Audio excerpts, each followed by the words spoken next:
Hi అండి.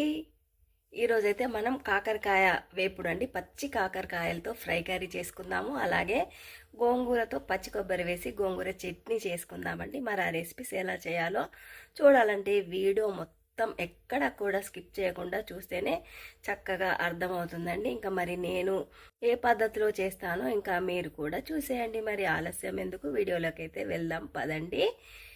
మరి మాను కేర్ ఆఫ్ సీను ఛానల్ని సబ్స్క్రైబ్ చేయండి, లైక్ చేయండి, షేర్ చేయండి. మరిన్ని ఇంట్రెస్టింగ్ వీడియోస్తో మీ ముందుకి వస్తూనే ఉంటానండి. పదండి చూసేద్దాం. మా ఇంట్లో ప్రతిరోజు నేను హోమం చేస్తానండి. మీరు విన్నది నిజమేనండి. నేను హోమం ఎలా చేస్తాను, అన్నం ఉమ్మగిలిందా లేదా అని ఎలా తెలుసుకుంటాను, నా టిప్స్ అయితే షేర్ చేశానండి. మరి మిస్ కాకుండా చూసేస్తారా?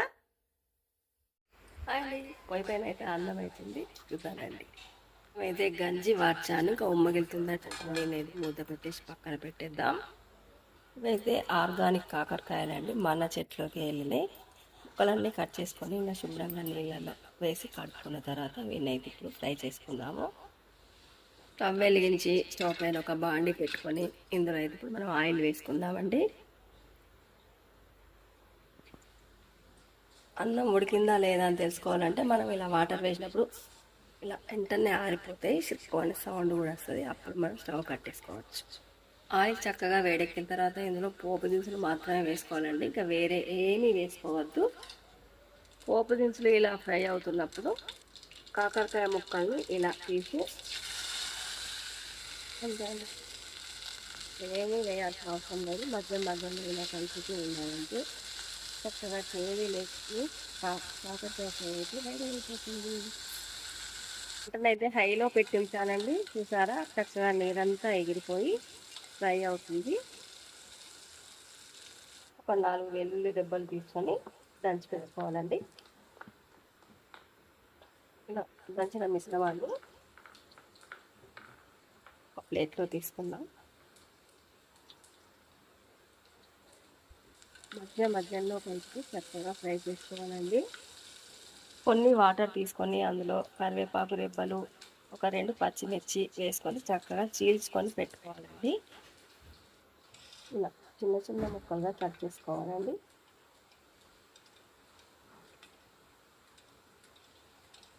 మిరపకాయలు 2 మిరపకాయలు తీసుకున్న చిన్న ముక్కలుగా కట్ చేసిన తర్వాత ఈ కరివేపాకు అయితే చక్కగా ఫ్రై అయిపోయాయండి. ఇప్పుడు ఇవన్నీ ఇందులో వేసేది.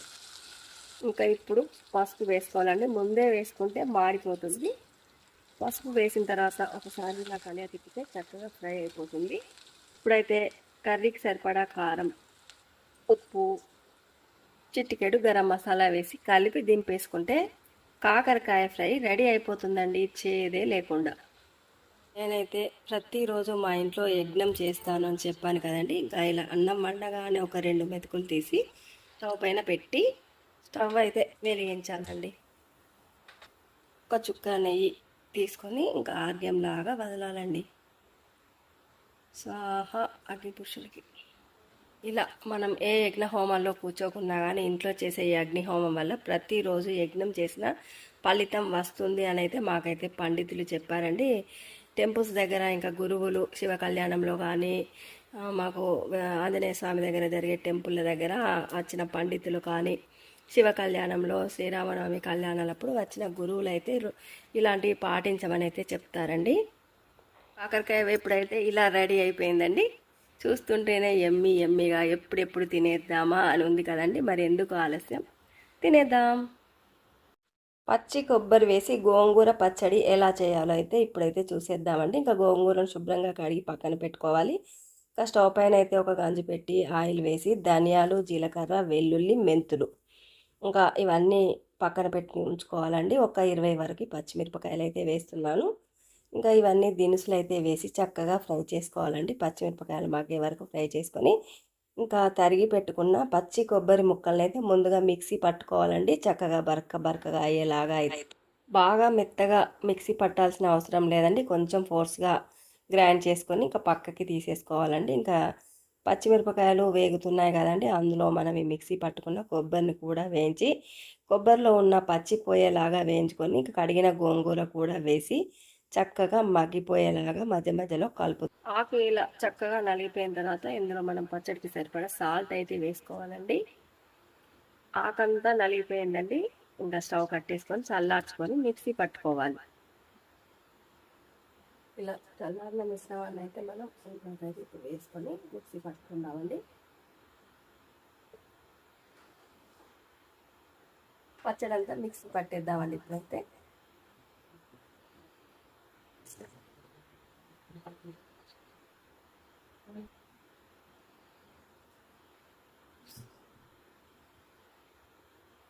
చక్కగా ఇలా పచ్చడి అయితే పట్టేసుకున్నామండి. ముందే పచ్చి కొబ్బరిని గ్రైండ్ చేయడం వల్ల ఇప్పుడు దీంట్లో మొత్తం డ్రైనెస్ వచ్చేస్తుంది కాబట్టి పైనుండి వాటర్ పోస్తే ఆ పచ్చడి ఆ టేస్ట్ వేరే విధంగా ఉంటుందండి. చుక్క నీరు వేయకుండా చేసుకున్న పచ్చడి చాలా బాగుంటుంది. అందుకే పచ్చి కొబ్బరిని ముందుగా మిక్సీ పట్టి మళ్ళీ ఆయిల్లో పచ్చి కొబ్బరిలో ఉన్న పచ్చి పోవడానికి అన్నట్టుగా వేయించానండి. ఇలా చక్కగా బరకగా కమ్మగా గోంగూర పచ్చడి అయితే రెడీ అయింది. దీనికి ఇప్పుడు మనం తాలింపు వేసుకుందాం. పచ్చడి తాలింపు కోసం స్టవ్ పైన అయితే ఒక బాండి పెట్టిన ఆయిల్ అయితే వేసిస్తున్నాను. ఇప్పుడైతే ఈ పచ్చడిని మనం ఈ గిన్నెలోకి అయితే డంప్ చేసేద్దామండి. పచ్చడి ఇలాగైనా తినచ్చండి, పోపు పెట్టకుండా. కానీ మనం వేడి అన్నంలో ఫస్ట్ ఆయిల్లో వేయించాం కాబట్టి ఆయిల్ అవసరం లేదు. మళ్ళీ నెయ్యి వేసుకొని తింటే ఇంకా అద్దరితో ఉంటుందండి. ఇందులో అయితే వాటర్ పడ్డాయి, చిట్టుకోవాలది. పోపు అయితే పెట్టేస్తాం. అయితే ఆయిల్ వేడెక్కగానే పోపు దినుసులు వేసుకోవాలండి. శనగపప్పు వేసుకోవాలండి. ఇంకా మినపగుండ్లు ఉంటే మినపగుండ్లు కూడా వేసుకోవచ్చండి. ఇంకా ఏది అవసరం లేదండి, ఇంతే అండి. ఇక మన పచ్చడి పోపు అయితే రెడీ అయిందండి. ఇంకా నేను పచ్చడి పైన అయితే వేసేద్దాం. ఇంతే అండి, ఎమ్మి గోంగూర పచ్చి కొబ్బరి చట్నీ.